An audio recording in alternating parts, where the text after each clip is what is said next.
Underground bunker. This is your proprietor. It's Thursday. It's barely lunchtime, and we're out already. I told you it was going to be a short day. Some interesting things happened this morning, though. The main question we've been asking, the reporters we've been wondering, is which witnesses are left? And as we started this morning at the Danny Masterson trial, both sides, Karen Goldstein for the defense and Ariel Anson for the prosecution, were discussing Jane Doe 1's mother. We had thought she might be the next big witness in the case, and Goldstein was really concerned about what documents might be used in the testimony. So at least when things started this morning, it sounded like Jane Doe 1's mother was going to be the next person on the stand after they were done with Tricia Vessey.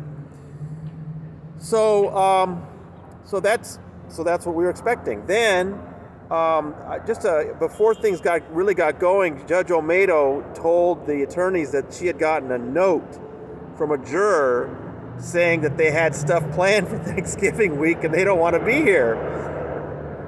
And she, confirmed with the attorneys that nobody wants to be here Thanksgiving week. So it was just, another confirmation that they really want this thing wrapped up by a week from tomorrow, Friday the 18th. So how are they going to do that? Well, first they needed to get done with Tricia Vessey's cross-examination. And again, real quick, before I get any angry emails or anything, Ms. Vessey has given the underground bunker permission to identify her, even though she's known as Jane Doe 4 or just Tricia V in court. So she came back on to finish her cross-examination, and if you remember what I said about her yesterday, she's got a lot of impact. She's really good on the witness stand. She's methodical. She's not taking anything from Cohen.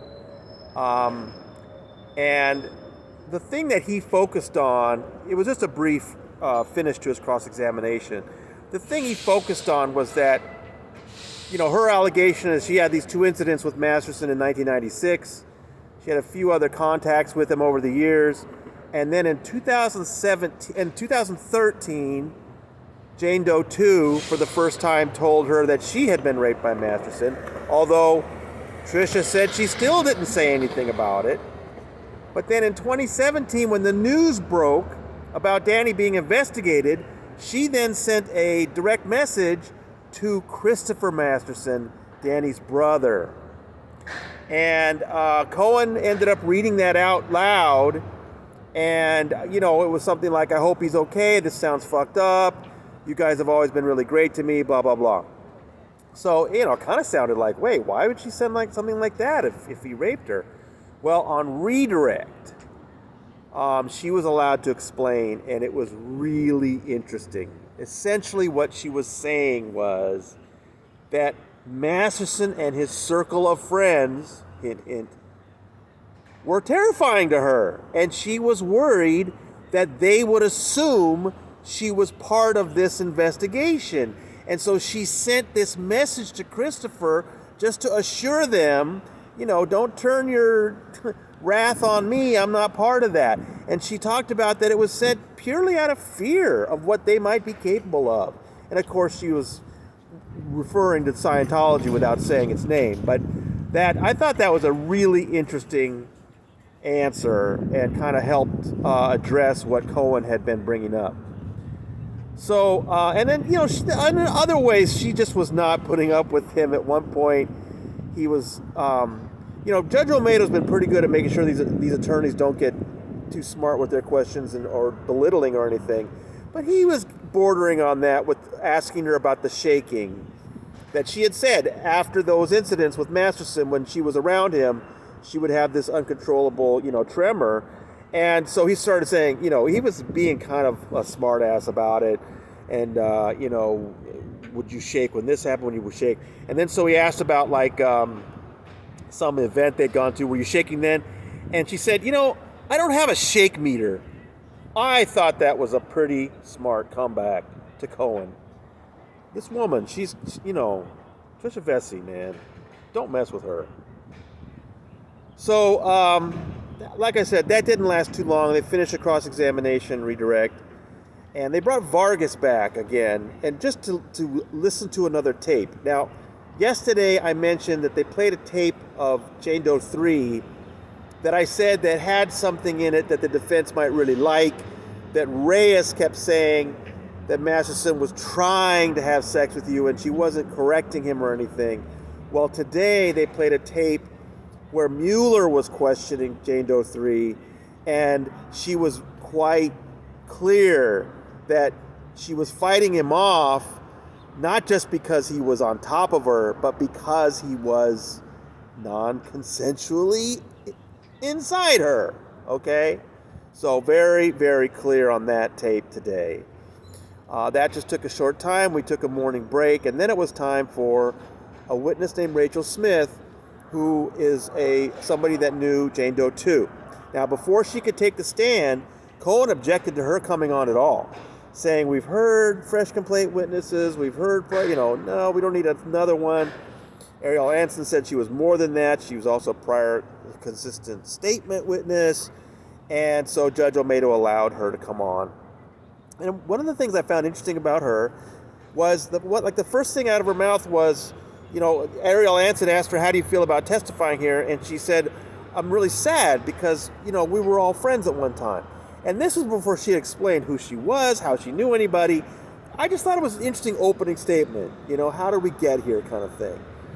And it turns out that she had known Danny very well. She'd been around him since he was a teenager. She got to know Jane Doe 2 and was living next door to Jane Doe 2 and was very close friends when, after the 2003 attack, Jane Doe 2 told her about it. And so she was there to confirm that, the details were somewhat like, we've heard from everybody else. And then, years later, when she heard about the investigation, she came forward to the police. But probably the most interesting thing with her was that Cohen, on cross-examination, was really trying to dig into this idea that she didn't think of it as rape initially, but later realized it was. And asked about that, she really kind of painted an interesting picture. And she had been raised in Scientology. She's no longer a Scientologist. But she talked about how Danny was an opinion leader. Ping, ping, ping. There's your Scientology watcher alarm going off, right? Yes, that's what they call him in Scientology. He was an opinion leader. She said he was a catch. She didn't want to think of this as rape. But years later, she realizes it was a non-consensual sexual encounter. So it was. So just a short, she wasn't on the stand for very long. I thought she held up really well. She was very nervous at first. I don't blame her. I think she flew from somewhere else in the country, and big deal for somebody like that. So she got done, but she got done pretty quick. When she was done, it was only 11 o'clock in the morning. And that was it. They weren't going to call Jane Doe 1's mother. In fact, and if you saw in my notes, Judge Olmedo then began speaking as if that may have been the last witness in the entire trial. Now, as I said, she said, if this happens, if that happens, if this happens. But she said she's going to have, she confirmed with Mueller that he's not calling any more witnesses, so no Jane Doe 1 mom. And then she's going to allow him on Monday morning to have the prosecution rest its case in front of the jury. And then it'll be time for the defense. And of course, she wanted to talk to Masterson a little bit about it. At some point, she's going to ask him if he wants to testify. And again, let me caution you, that's what she does. It's her job. That doesn't mean there's any chance he's going to. Most attorneys would tell him he's crazy too. Anyway, but she also kept saying, if there are no defense witnesses, Now, we've talked before about how Cohen has already said, his witness list consists of only Bree Schaefer and 3 witnesses. And he's already said he's willing to call only 2, 1, or maybe even 0 witnesses. But now she was saying, if there's no defense witnesses, she wants both sides ready to do jury selection Monday, jury instructions Monday afternoon, and then closing arguments on Tuesday.